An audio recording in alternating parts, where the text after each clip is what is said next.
Hello and welcome to KHOU 11 Plus, and we're streaming this segment on all of our streaming platforms, KHOU 11 Plus, as well as YouTube and KHOU 11 Facebook and our webpage.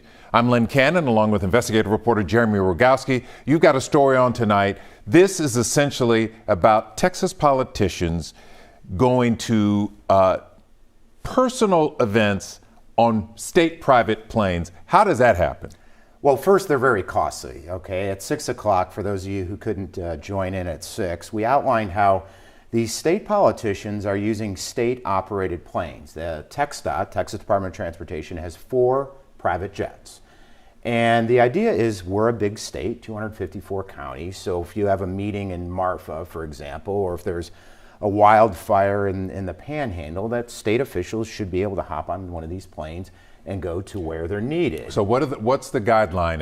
If I'm Senator so-and-so and I want to go to X, what is it? What's the requirement? Bottom line, it's supposed to be for official state business. That's number one. Number two, there are a set of rules, like it should be the most cost-effective way to travel, and the destination should not be served by a commercial carrier. So, for instance, I just got on the Southwest app, Len, and right now you can go from Austin to Lubbock for about $400. Well, we found a state senator who went from Austin to Lubbock for nearly $3,000, and he went there to accept an award. So that wouldn't necessarily classify as, state business. Well, it certainly wouldn't be the most cost-effective, which is, again, one of those rules. So one of my questions, I thought about, we were talking earlier, if KHOU 11 had private jets, sure, accessible to us, and we decided, well, we need to use it for this or that, but the first thing I'm thinking is, the cost, and somebody's going to say something.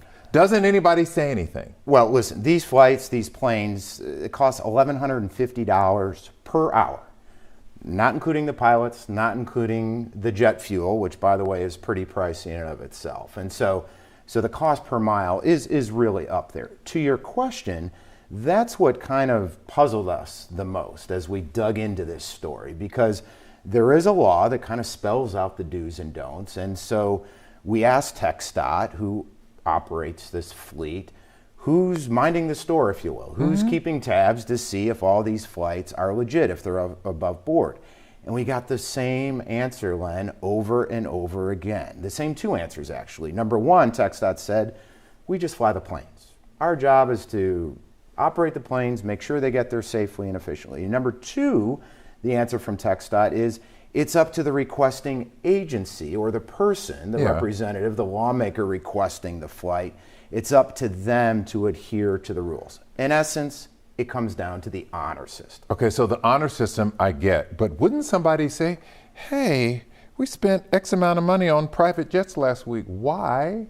Only if somebody is watching. When it comes to state lawmakers, state representatives, or state senators, they do not have to, according to the rules that we read, have to answer to anybody. If you're a state employee, you got to get the blessing from your department head or your agency head, and that makes sense. Sure. But when you're a lawmaker, it's really left up to them, and that's what caught our eye and kind of honed in on our microscope of these records. So how long did you take to get the records in the first place? A long time. Check this out. So the open records battle, we put in a request, and I'll try to pare this down, but essentially TxDOT says, we can't give you the records because some of these flights have security detail on them, and that would be a homeland security risk. Okay.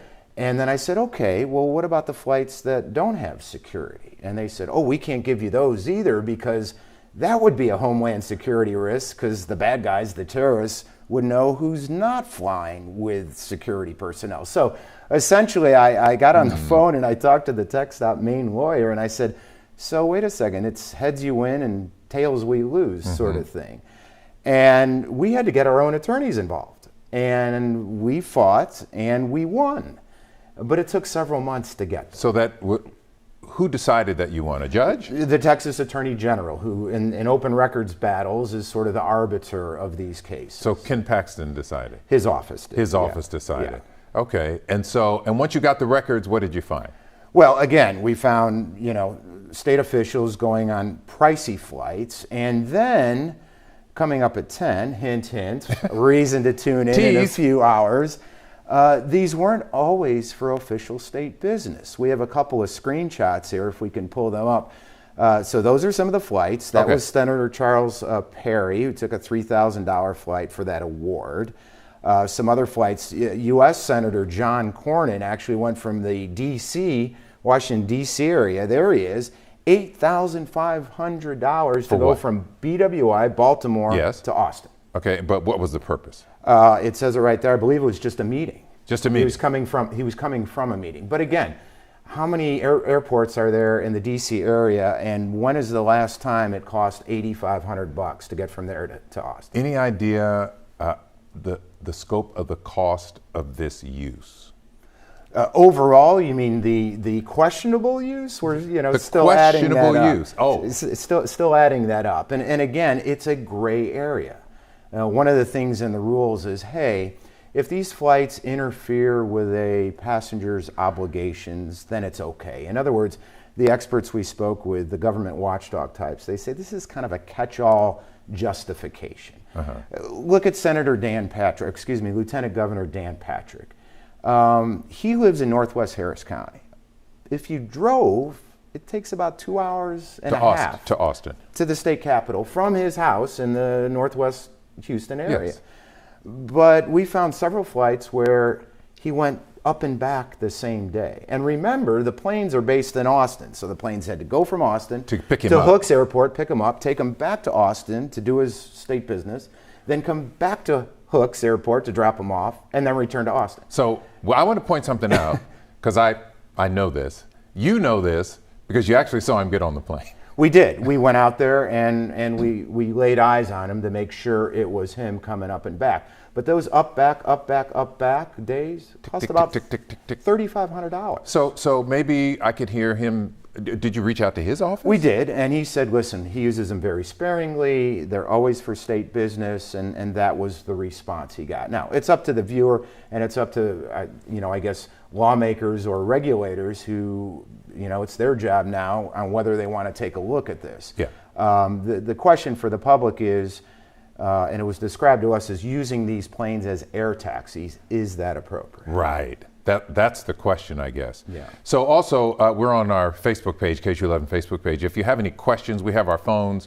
Jeremy can answer any questions you might have about this story, about the seemingly, I'm trying to be appropriate here, willy-nilly use of a private jet? I mean, it's just for reasons that have nothing to do with state business. Well, let's talk about that. And if we could pull up those screenshots, because tonight at 10, we found flights that definitely appear to cross the line for personal or political gain, okay?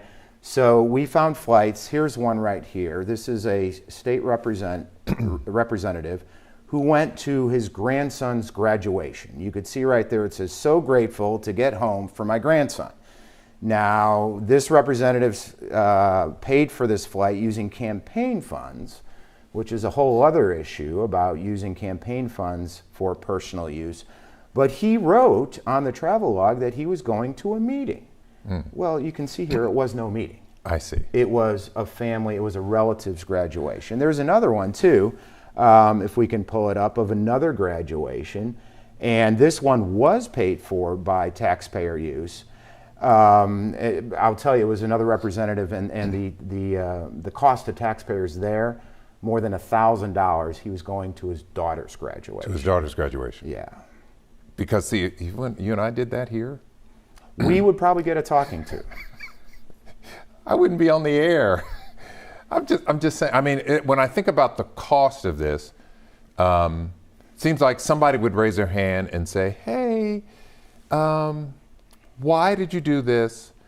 If it's not for business, you shouldn't be doing it. And by the way, this is how much it costs, and that's another reason you shouldn't be doing it." But there seems to be no checks and balance. Well, again, that's why we went to TxDOT, who is the agency in charge of this fleet. Yeah. And we had some very basic questions like, A, explain the rules. What are the do's? What are the don'ts? Can you just kind of put a fine point on those? Because we've gone through hundreds of these flights, and we want to see, you know, whether or not they broke the rules. And they wouldn't ask that. And then again, we asked, well, who's keeping tabs? And again, it all falls on the passenger, the requesting agency or the requesting person.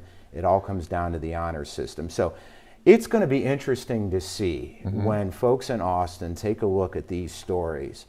And you know, I would submit somebody needs to take another look and ask the question, is this appropriate? Should somebody be laying eyes on it? Because it all boils down to taxpayer dollars. And again, we're talking more than $1,000 a flight hour. A pop, yeah. Yeah. And the first thing I'm thinking is, you know, you were explaining it took you several months just to get the records. I mean, what's that about? I mean, this like, oh, no. Here's my excuse for not.